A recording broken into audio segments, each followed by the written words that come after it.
This is Broken Truth with Clinton Ohlers and John Davidson, and today we have Jenny Porter, who is unfortunately here because of a vaccine injury. Jenny, welcome. Hi, thanks guys. I'm glad to be here. Jenny, can you kind of fill us in on sort of what's going on with you in terms of your injury and when you got vaccinated and things like that? I can. I'm a mom. I'm a professional in the residential real estate industry here in Southern California. I felt a lot of pressure because I have such a face-to-face career that it was really critical for those around me that I should get the vaccine to keep everybody safe and to keep our industry open. And as a single mom needing to make a living, I thought I did my due diligence and thought I researched it, thought I was being safe, but I didn't know what I didn't know. I didn't know I wasn't researching on the right platforms. So to try to keep my industry safe and do what I thought was right for the common good, I got my first vaccine, my first and only. It was Pfizer. I got it at Bouchard's Pharmacy in Laguna Beach on August 24th, 2021, 10:15 a.m., batch FA6780. The reason I mentioned the batch number is because the individual batch numbers can be researched to find out what other injuries or deaths have taken place under that batch. Within days, I was horrifically ill. It had given me MIS, which is multi-system inflammatory syndrome, which is something that attacks and inflames with an autoimmune type inflammatory disease that attacks your organs, your tissues, your muscles. It also activated old sports injuries that I have. It activated arthritis. It damaged my spine and bulged discs in my lumbar. I just had an MRI to see. We also believe it bulged discs in my neck. I deal with severe nerve pain. Mine, we're coming to find out, we believe is more due to the massive inflammation that I'm fighting constantly in my muscles. They press down on my nerves, especially my sciatic nerve. I have multiple allergies that have been activated. I have some reproductive issues. I've got multiple other secondary symptoms. Now, I was bedridden immediately. I continued to get worse for 5 months until I finally figured out how serious this was and realized I had to find the cure myself and fight it. I had to continually advocate for myself with doctors, and I'm doing much better. You see, I'm leaning up, but I still can't sit up. After I lean up, I just took all my pain relief and inflammation relief so that I could sit up and you could sort of see my face. But it's painful. It's very painful. I've lived with nonstop excruciating pain the entire time. I've had to be on disability the entire time. I'm needing to relearn to walk. It sounds like what you're going through is what a lot of people we're starting to interact with have gone through, which is your body is in disaster mode. Yes. Now, it affects other people different ways. I mean, I was just talking with someone about this. It's like, what have they got in a drug or in a vaccine or an inoculation or whatever you call it that needs to be frozen? You know? Because that's something that's supposed to happen, is they're supposed to keep it on a deep freeze until right before they inject. What's in that? How do your doctors feel about your prognosis of getting better?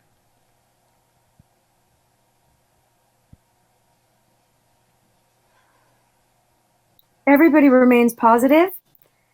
I'm fortunate that the doctors that I've had for 15 to 20 years in the same community. So they know me. They know my health for decades.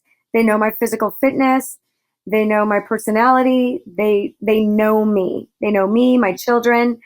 So at the beginning, my MD said, "Oh, I've seen people like this. The last person I saw, they were completely better within 3 months."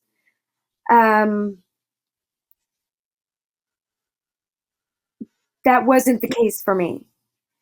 They remain positive. They remain trying to fight with me, to help me figure out really where the problems are. But when it comes down to it, to eradicate my body of this poison, to deal with the spiked proteins, to deal with the heavy metals, toxins, and parasites flooding my body, to deal with the what it's done to my blood circulation, to my cells, to my DNA.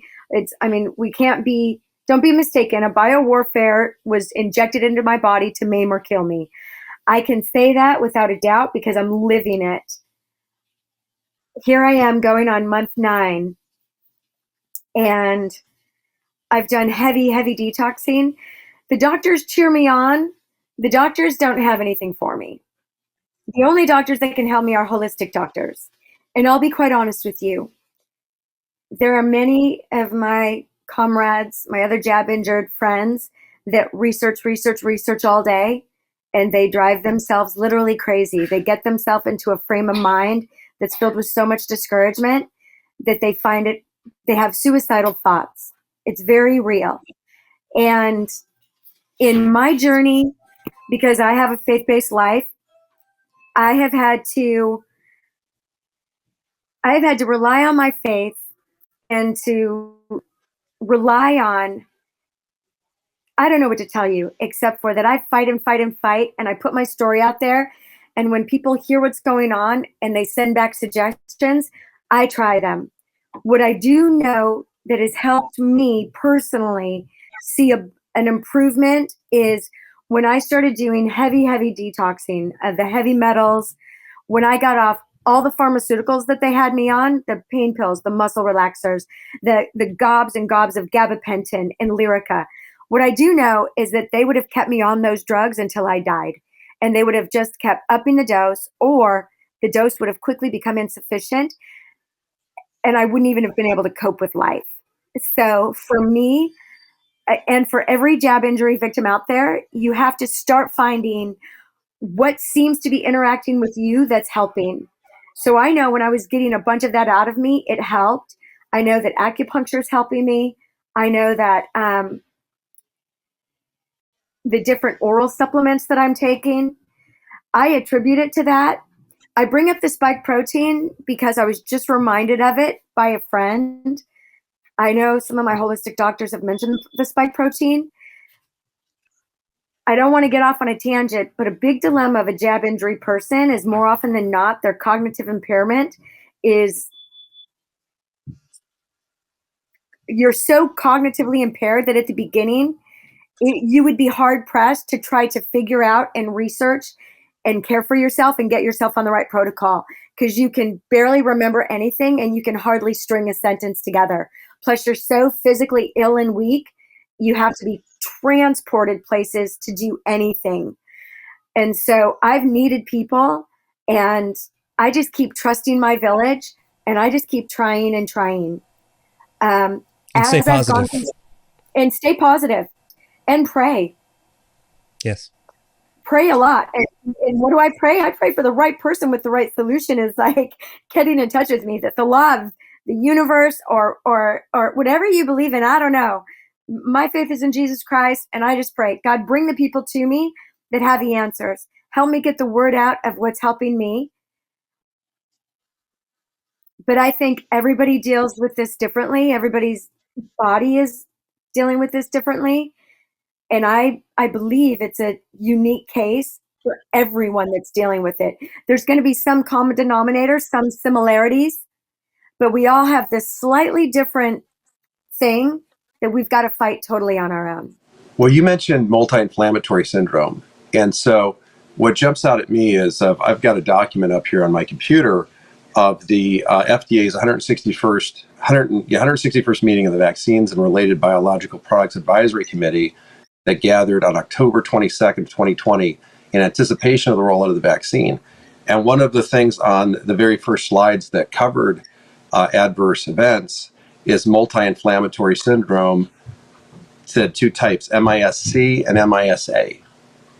So this was, are you aware of this, and how, I'm very interested in what you said about, you looked at the wrong platforms, because obviously We now know that there was a whole platform here that happened to already be looking at these adverse events of special interest. That's what the slide is. It's a list of adverse events of special interest, one of which is multi-inflammatory syndrome. And that's October 2020.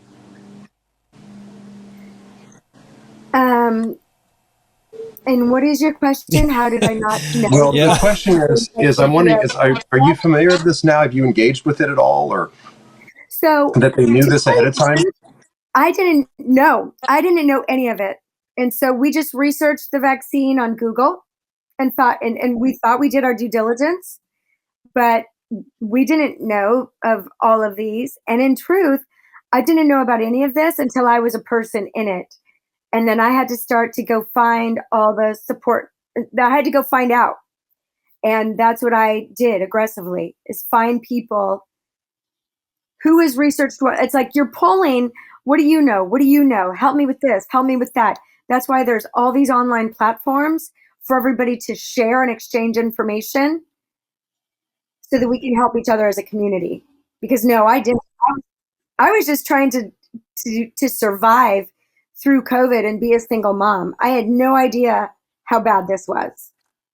So if you just did a Google search at the time you took the vaccine, there's nothing coming up to suggest that this is dangerous to some people. Right. No, there wasn't. And we did like YouTube videos and just, it was like, oh, it's just this. And to be honest, I trusted our government. Mm-hmm. Yeah. It was never in my scope of reality that this could be. So that they would betray us. That this could be this crazy. I understand you completely, because I even advised my own parents. I said, well, I have some concerns, but it seems so outlandish that they would dump a vaccine on us where they knew of these kind of adverse events ahead of time. And the reason I want to create awareness is because I'm a strong, healthy person, very physically fit, and had a clean bill of health. So the other delusion that I had was, I'll be fine. I'm fine. This is just something I have to go do to make everybody else feel fine about me moving around amongst them. I was that blinded. Have you encountered a lot of people in person in Southern California that are injured? No. Although, who would admit it? Right. But on my jab injury sites, I know there's people from LA, Riverside. I encounter them through my sites and my forums. But it's also global. So it's all over the world that I'm in touch with people. It's difficult because a lot of people wouldn't attribute it to it. No, they wouldn't. So they don't know to report it. And VAERS should be, in theory, any person that's been vaccinated and has any issue that's not like a broken leg should be reported to VAERS by a hospital. Do you think they're doing that? No.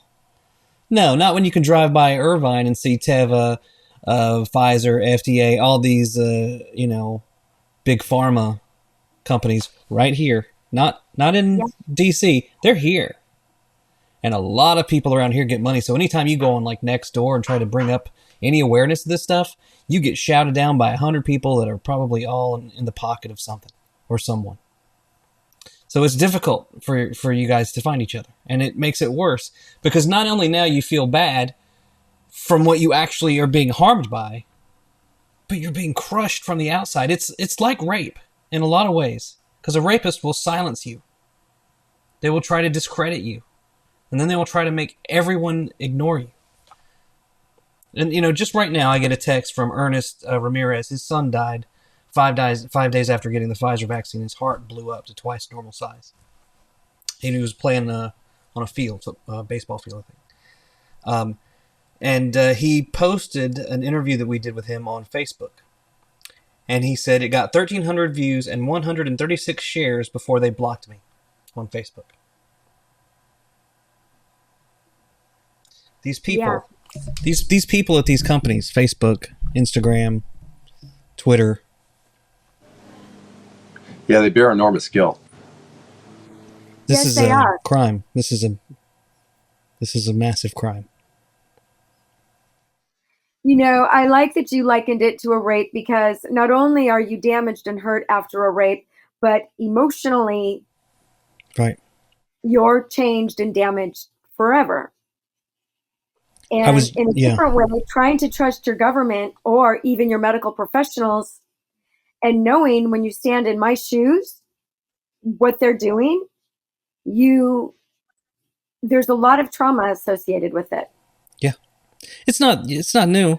I reached out to Janet Woodcock, who was the acting head of the FDA back in the fall, and I asked her about something I had found, which was something called simian virus 40. You think this monkeypox is new? It ain't new. It's an old game. Um, our polio virus from Jonas Salk, which we all revere as some almost godlike creature in the world of vaccines, they don't tell you this part. A woman named Bernice Eddy, I believe that's her name, she found out that if she injected rats with the polio vaccine that they dumped on all of us, it caused tumors. A lot of them. And she alerted the head of the FDA at the time, and he blew her off because he didn't like the way she did research. And so then ultimately it comes out that yes, they did know that it was in there. The FDA knowingly put out 98 million doses of vaccines loaded with this SV40 monkey virus, simian virus 40, which they knew to cause cancer. And when I asked them how did they find out it didn't cause cancer, because now they say, oh, it doesn't cause cancer. They go, oh, it doesn't cause cancer. How do you know? We checked. And I looked at some of the studies that they used to say that it didn't cause cancer in the people that got it. And they said, well, we did a cross-reference with people with tumors and people that got polio. And the rate of people with polio that got cancer was about the same, or with the polio vaccine that got cancer, was about the same as people without the polio vaccine that got cancer. But the problem is, SV40 is sexually transmitted. They're not checking for the virus, they're checking for the polio vaccine. That's not the right baseline. They need to check to see if people have SV40 because they introduced it en masse on the population of the United States. And you can't track the number of cancer cases that we have from it, but you can track the number of oncologists that we've had over the last 55 years. Well, I feel compelled to tell a story in response to that. I just got off the phone speaking to a friend that told me her mother needed a blood transfusion and her mother was not vaccinated. And did you know that the Red Cross is not distinguishing between vaccinated and unvaccinated people giving blood? And her mother received blood and now she has vaccine side effects. And she's been in and out of the hospital. And the person is convinced that it's because she probably received vaccinated blood. She tried to get platelets for her mother, and the Red Cross said she did it 4 different times, and the Red Cross disposed of it and said that there was something wrong with each donation. And she said, people don't know if you go into the hospital and you need a blood transfusion, you could get blood that's been vaccinated. Have you seen a lot of improvement? At least some improvement? You seem okay. I mean, obviously you're Yes, I've actually dealing with seen issues. like 1,000% improvement. When I started doing the heavy metal detox thing and when I kept getting off all of the pharmaceutical drugs, I've seen incredible improvement. I still have to be on pain relief around the clock, but when I'm on it, my ability to walk with my walker or get up and move about the house and accomplish some tasks, shower myself, big improvement. Just little things like that of what I'm capable to do. I've seen tremendous improvement. But having said that, I still have to be on pain relief around the clock. Now, I went over to herbal supplements and things like that, but I still use Bayer. I still use Tylenol that seem to really help with the arthritic type of symptoms. But I I'm at a point where I can like have my walker. I need to practice my walking. I'm being sent to special PT for paraplegics because my muscles or something are they're twisted or something inside. They just don't want to go correctly. So even when I try to walk, my SI joints constantly being pulled out of place. My muscles are pulling and twisting, and we're trying to get them trained to go back the way they're supposed to go and walk correctly and have balance. And I'm doing very, very well. I sort of feel like I'm 3/4 of the way there. And I want to believe that. And what I believe in my mind, I know precedes my healing. And so I'm staying positive. But like I was talking to the doctor, the next phase, because I went through these detox and everything, it's like, okay, what's the next phase that I need to battle? I don't know. I feel like I need to know, like, okay, yeah, what do I need to do for my spike protein? I've had people say, take chloroquine, because the chloroquine is going to help, eradicate things from your body. You get flooded with so much information, and you're not a doctor, you're not a health practitioner, I'm not, I mean, I don't, do you see how And overwhelming? meanwhile, they're in denial. The health practitioners and the doctors are in denial. Yes. So that doesn't help. Right. Well, I guess what I mean is there's so many things about my body that I don't understand, that I'm trying to understand. And it's just like shooting in the dark. Did this work? Did this work? Does this help? Does this help? And Have you found doctors are receptive to the idea that you are vaccine injured, or did they just say, well, this is multi-inflammatory syndrome, and we'll treat yes, that? I did. So my MD gave me and they call it vaccine reaction. Very, very early on, he gave me that diagnosis, and I was put on disability right away. This is a man that's known me for almost 2 decades, and I trust him. I didn't even go to a pediatrician. I took my children to him. And so I had the benefit of that relationship, and he gave that to me, and I thank God. Every specialist I called up, nobody had heard about this when I called them up, or so that's what they said. And when I was trying to get in to see them, even specialists that my insurance wouldn't cover, I would tell them, you want to see me as much as I want to see you, because there are going to be floods and floods of people like me, and you're going to want to know, you're going to want to jumpstart on this. My pain management specialist, God bless that man. He looked at me like, what the heck? Literally, the way the MIS slash sciatica slash spine damage slash reactivated old injury, which for me was a hyperextended groin from a cheerleading injury. But that all runs down that sciatic nerve. From my rib cage down, it felt like my body was having labor contractions in my muscles, all throughout my muscles, all day, every day. The pain was horrifying, and nothing the doctors even gave me could even touch it. And this doctor was convinced an epidural was going to help me. 3 epidurals in, the last one ended up being worse for me, until we finally realized that's not what it was. And he told me, Jenny, he goes, I did not know what to think when I first saw you. And he said, but when you first started telling me your story, I started researching all this, and I realize now that you have a reactivated injury. We are going to try to put trigger point pain injections directly into the muscles, because my muscles were so inflamed that they were pressing on the nerves. But this is the kind of troubleshooting that every injury victim has to face, because I went through 4 months of trying epidurals that didn't work and made me worse. And that just delays me getting well, right? But they don't know. We don't know, because you're troubleshooting. Finally, I did that. And then I started to do my detoxing, and they start to come on board. The neurologist dismissed me. The rheumatologist dismissed me. Other pain specialists dismissed me. Nothing was wrong. They see nothing wrong. So then they're saying it's in your mind? I guess I must be having a panic attack, or... So Stephanie DeGarry said that one of the reasons why she went public was she wanted to tell people that some of the treatments that they try to do made things worse. For her daughter, Maddie, things seemed to get exponentially worse when she had her MRI and the dye they used to give her MRIs, which is something you may want to be aware of. I didn't hear of that. So, I mean, you just had one and you seem okay.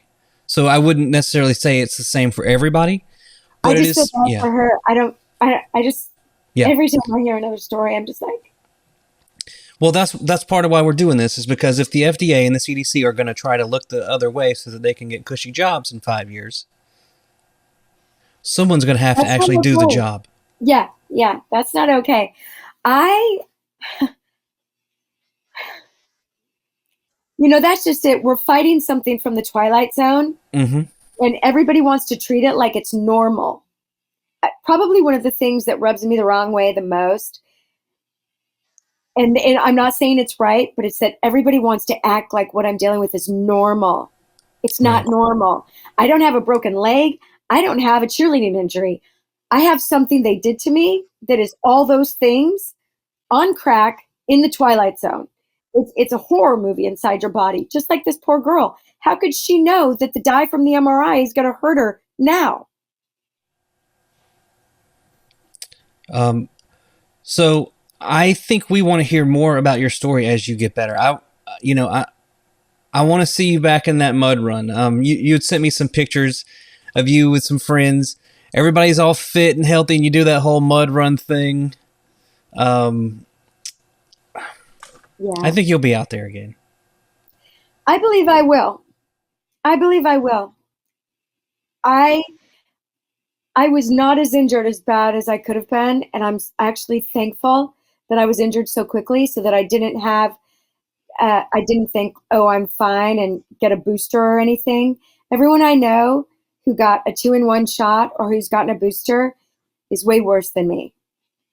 So even if somebody got the vaccine, I would urge you, do not get a booster. Do not, because it amplifies it does become exponential, the things that go wrong.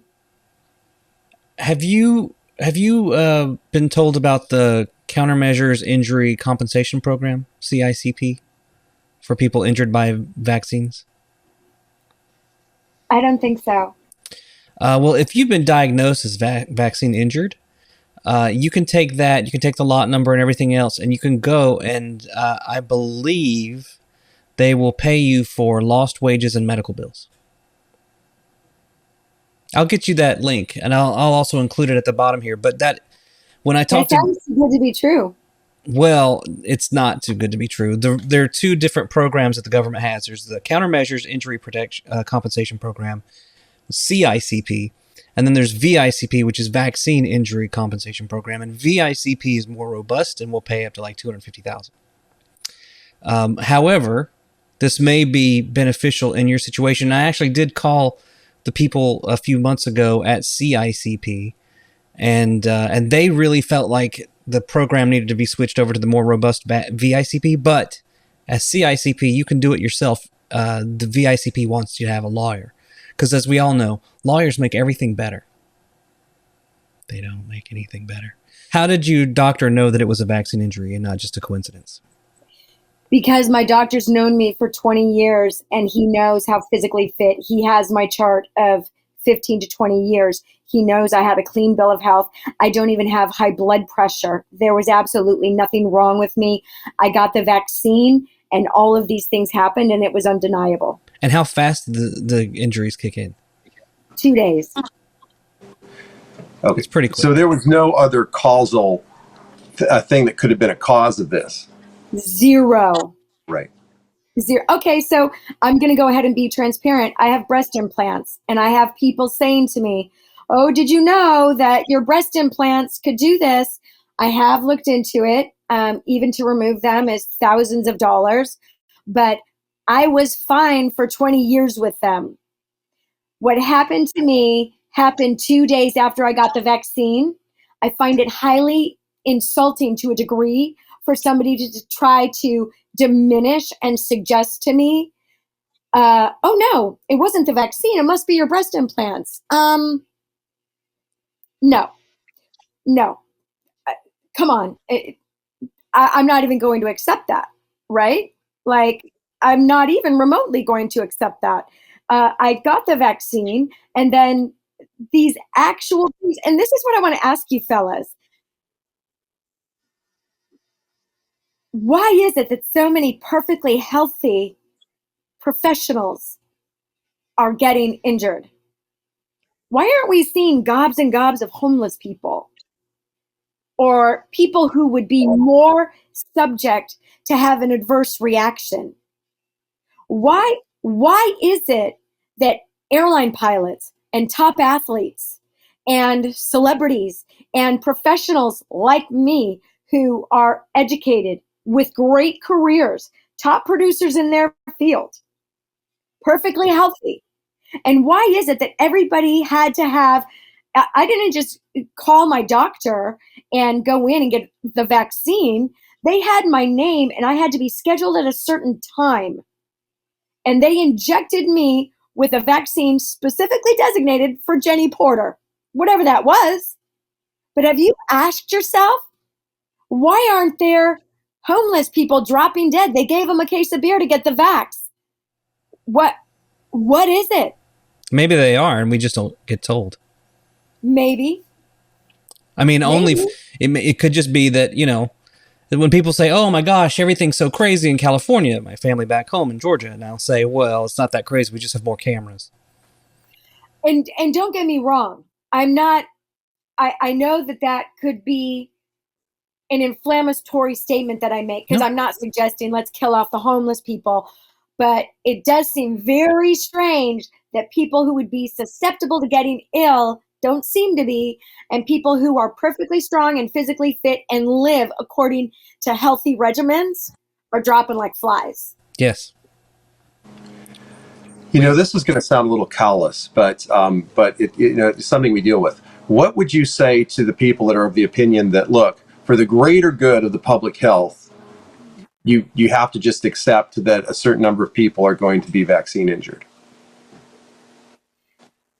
I would say, along that same line of being callous, I get that. But millions? Millions globally. And we all know it. I had one preliminary report of VAERS on my Instagram. 1.2 million.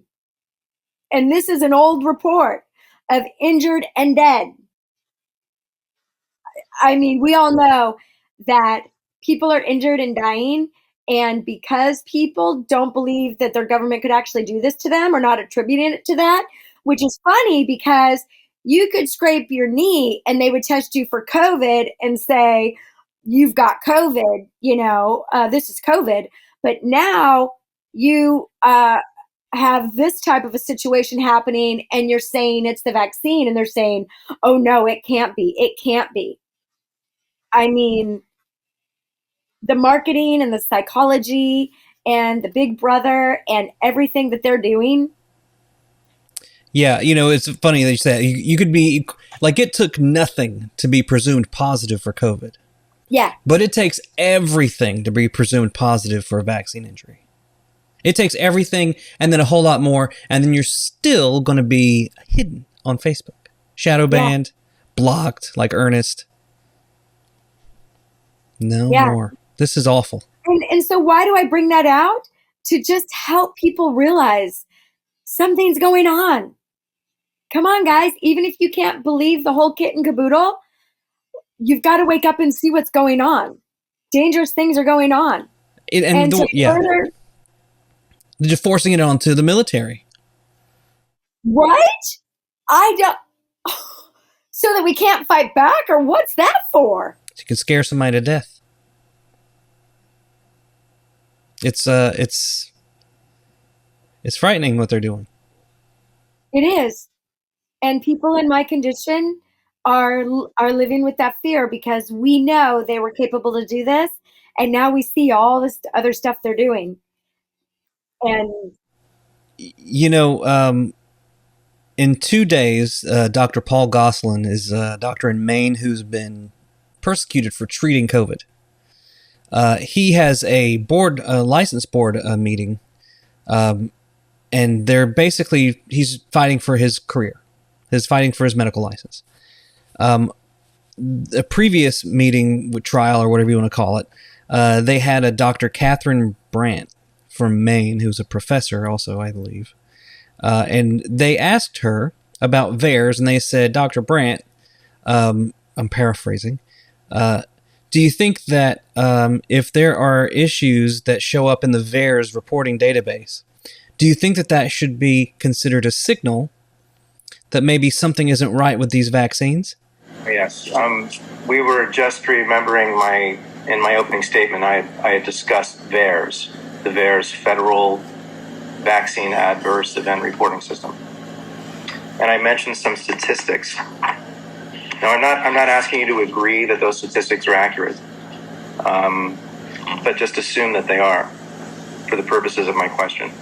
And my question is, with those statistics, do you agree with me that if they're accurate, they constitute a signal from the system that there could be a problem with these vaccines? No. Okay, and why is that? I think it's more complicated than that. Okay. These are the people making the decisions that affect you. This is an experiment. You know, in 2019, Rick Bright, the guy who screwed up hydroxychloroquine's rollout, he and Fauci and a couple others were on a stage talking about how, they should have probably made the avian flu worse so that they could have had more money, because I guess they were tired of growing vaccines in the old-fashioned way in eggs, and they really wanted this new mRNA to come out. And I think everybody just wants to be a hero, because everyone thinks that the same thing that drives your phone, that same marketing of new processors, new RAM and hard drives and cameras, is the same technology and advancement that they should have in biomedical. And that's not true. Our bodies have been tested for thousands and thousands of years to be as God wanted them to be. We're not an iPhone, despite the fact that we're addicted to them. Sorry, just had to get on a little boat there. But, you know, these are the people that are in charge, and they're delusional. I just got off of a Clubhouse with Dr. Drew on there, and he's talking about, great news. The Novavax vaccine is available now. So anyone that had any reason to want to not be vaccinated has no reason now. And it's like, dude, this thing is an emergency use authorization only. Fully approved to be used in an emergency is not the same as fully approved and tested. That takes 10 years. I don't know why doctors who should be smarter than this are foisting this on us. It's terrible. It is a Spiritual warfare. yeah, I didn't want to get all Jesus freaky on you, but I mean, everybody who's watching it is like, this is a holy war. They're trying to kill us, and then there's those of us trying to fight back. And they have faith in medicine and science, which are just two marketing bullet points these days. They don't actually exist as far as I can tell. Early on, doctors that I dealt with were terrified of speaking publicly. Oh, the hospital might kick me out. Yeah. But there's no end to the line of doctors willing to go out and just trash ivermectin or hydroxychloroquine or any other treatment, vitamin D, folate. So yeah, I'm glad that we have you here, Jenny. Not because I'm glad you're hurt. I'm horrified and I'm terrified and sad about that. But I'm glad because I think that you are someone that a lot of people who are trying to not notice what's going on will respond to. I'm glad to be here because I have found purpose in telling others and creating awareness. Especially for children. Yeah, this is the next fight. They're trying to push it on kids. You know, there was a lady that was pregnant, and they told her she had to get the booster, and she did, and her baby died. Yeah. Imagine living with that. Right. I'm thankful to be here because I want everyone to know this could happen. It is happening. It's real. I'm not going to tell them what to do, but I do want you to know this absolutely could happen, this and worse, to you or your loved one, and it is real. Yeah. Well, thank you, Jenny. I really appreciate you taking the time to be with us. Yeah, thank you so much. I hope it went well enough. Yeah. I could talk about it all day. I'm looking forward to you catching us up and telling us how much you've improved on the next call. Okay? I know we're going to stay friends, John. We are. Heck yeah. I'm going to drag you to board meetings and all kinds of city council meetings and stuff like that because people are going to need to know. I'll go. It's not just something that you see on fringe websites. These are people this is happening to, and it's here. Yeah, exactly. This is not fringe. These are not loonies. These are not just conspiracy theorists. These are people where it's happened to them and they know. Yeah. This is Jenny Porter with Broken Truth. Thank you, Jenny. Thanks, you guys. See you next time.